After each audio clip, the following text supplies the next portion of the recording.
بسم اللہ الرحمن الرحیم۔ ہیومن ٹاکس چینل پر آپ کو خوش آمدید۔ ہمارے چینل کو سبسکرائب کریں، لائک کریں اور شیئر کریں۔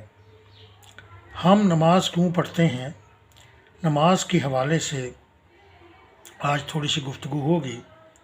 نماز اصل میں اللہ تعالیٰ سے ملاقات کا ایک ذریعہ ہے، اور نماز اللہ تعالیٰ کا شکر ادا کرنے کا ایک بہت جامع طریقہ کار ہے۔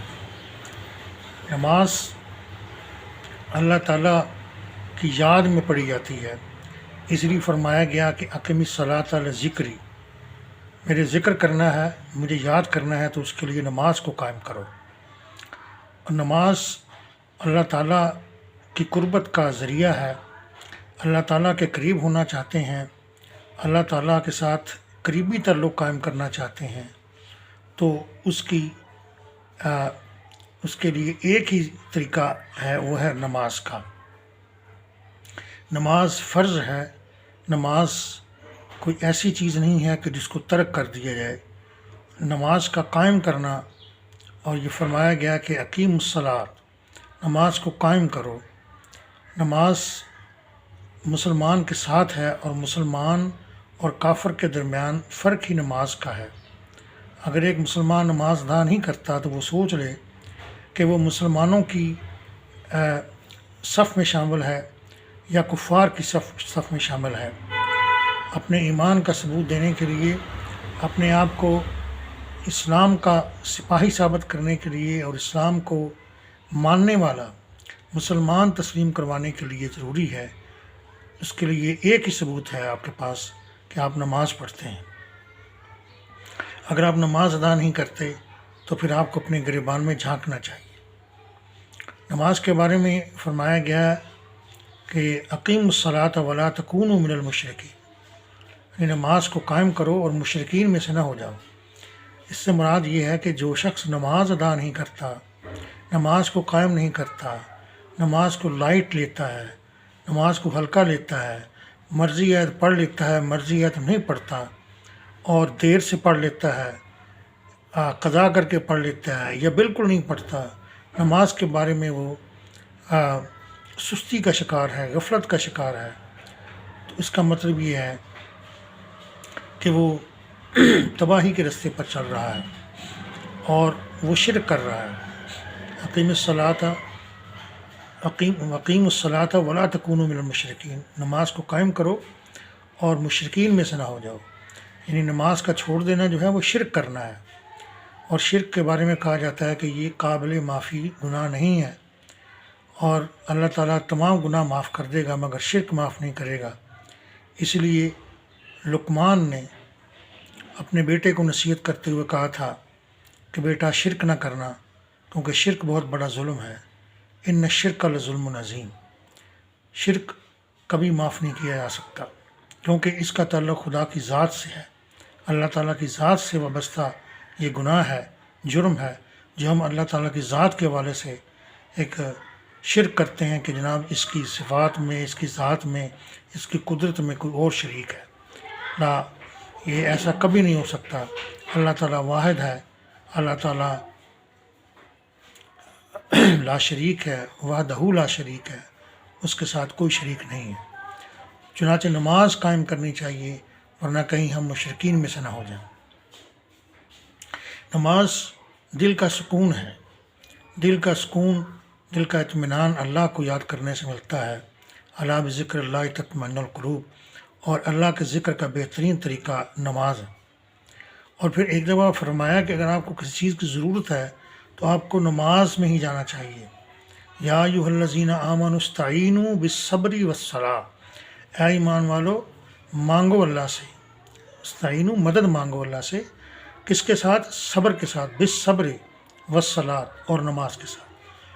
صبر کے ساتھ اس لیے کہ دعا کر کے آپ تھک نہ جائیں، دعا کر کے آپ مایوس نہ ہو جائیں۔ آپ کو چیز نہیں مل رہی تو آپ یہ نہ سمجھیں، آپ بے صبری کا مظاہرہ نہ کریں، عجلت کا مظاہرہ نہ کریں، تیزی نہ دکھائیں، بے صبری کا امپیشنس نہ دکھائیں، بلکہ پیشنس کا مظاہرہ کریں، تحمل کا، برداشت کا، اور صبر کے ساتھ اللہ سے مانگتے رہیں۔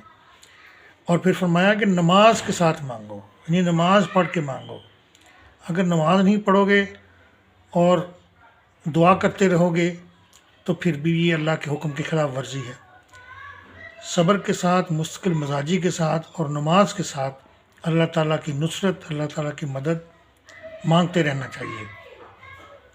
نماز جو ہے وہ کوئی معمولی چیز نہیں ہے، یہ پہلا حکم ہے اللہ تعالیٰ کی طرف سے جو مسلمان پر فرض ہے کہ وہ نماز پڑھے گا، وہ اللہ کے حضور 5 وقت نماز ادا کرے گا، وہ اللہ کے حضور جھکے گا۔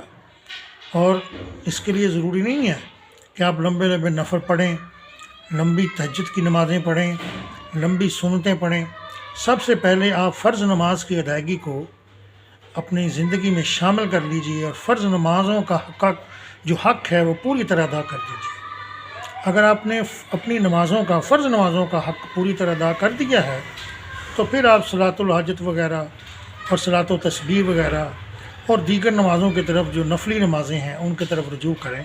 جب آپ نے اپنے فرضی نماز جو فرض کر دی گئی ہے اس کا ہی حق ادا نہیں کیا تو آپ کس طریقے سے نفلوں کی طرف چلے جاتے ہیں اور ایسی نمازیں پڑھنا شروع کر دیتے ہیں کہ جن کا تعلق نفل سے ہے۔ نفلی نمازیں پڑھیں، اس سے کوئی انکار نہیں کرتا، لیکن آپ اپنے فرض کی جو چیز کی ہے، جس کے بارے میں آپ کو پوچھا جائے گا، وہ فرض نمازیں ہیں۔ نمازیں 2 ہی ہیں، یا فرض ہے یا نفل ہے، اس کے علاوہ کوئی تیسری نماز نہیں ہے۔ اس لیے اپنے فرض نمازوں کے حقوق کو پوری طرح ادا کر دیجئے، پوری طرح فرض نماز کو سیکھ لیجئے، اس میں تقوی پیدا کیجئے۔ نماز میں اگر تقوی نہیں ہے تو وہ نماز نہیں ہے۔ نماز کو پوری توجہ کے ساتھ، پوری خشیت کے ساتھ، خشوع خضوع کے ساتھ اگر آپ ادا کرتے ہیں تو اس کو نماز کہا جاتا ہے۔ ورنہ ایسی نماز جو فوری طور پر ادا کر کے اس سے جان چھڑا لی جائے اور محض ٹکریں مار کر آپ نماز کو فارغ کر دیں تو ایسی نماز آپ کے منہ پر دے ماری جائے گی۔ لہذا نماز کو اس طریقے سے پڑھیں جس طریقے سے اللہ نے حکم دیا ہے، خشوع کے ساتھ، خضوع کے ساتھ۔ اللہ تعالی ہم سب کو نماز کی ادائیگی کی توفیق عطا فرمائے اور اس کے ذریعے سے اللہ سے ملاقات کی توفیق ملے۔ اور اب فرمایا وسجد واقترب، نماز پڑھ اور اللہ کے قریب ہو جا۔ اللہ کے قریب ہونے کا واحد طریقہ یہی ہے کہ اللہ کے حضور میں جھک جائیں، سجدہ کریں۔ سورہ علق میں ارشاد فرمایا ہے وسجد واقترب، سجدہ کر اور میرے قریب ہو جا۔ اللہ تعالیٰ کے حضور، اللہ تعالیٰ کے قریب، اللہ تعالیٰ کے معیت میں، اللہ تعالیٰ کے ساتھ ہونے میں اس کی رفاقت جو ہے وہ حاصل کرنے کا ایک ہی طریقہ ہے، وسجد، اور سجدہ کر، یعنی نماز پڑھ۔ تو جب آپ اپنے اللہ کی نماز ادا کرتے ہیں تو آپ اللہ کے قریب ہو جاتے ہیں۔ اور سب سے بڑی بات یہ کہ نماز آپ اللہ کے لیے نہیں پڑھتے، نماز آپ اپنے لیے پڑھتے ہیں۔ اللہ کو آپ کی نمازوں کی، آپ کے سجدوں کی کوئی ضرورت نہیں ہے، آپ کو ضرورت ہے۔ آپ نے اللہ کی نماز ادا کرنی ہے، آپ نے اس کے آگے جھکنا ہے، آپ کو مطلب ہے، آپ کو مقصد ہے، آپ کو غرض ہے۔ اللہ کو آپ سے کوئی غرض نہیں ہے۔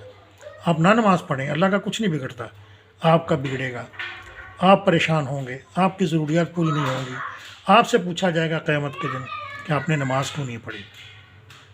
تو سورہ ماعون میں یہی فرمایا گیا کہ ہلاکت ہے ان نمازیوں کے لیے جو اپنی نمازوں کے حوالے سے غافل ہیں۔ ہلاکت ہے، جو شخص ہلاک ہو گیا اللہ کی نظر میں وہ تباہ ہو گیا، برباد ہو گیا۔ تو نماز کو سب سے زیادہ اہمیت دی جائے، نماز کو قائم کیا جائے، نماز کے ذریعے سے اللہ کا قرب تلاش کیا جائے، نماز کے ذریعے سے اللہ تعالیٰ کا ساتھ تلاش کیا جائے اور نماز کے ذریعے سے اللہ سے مدد مانگی جائے۔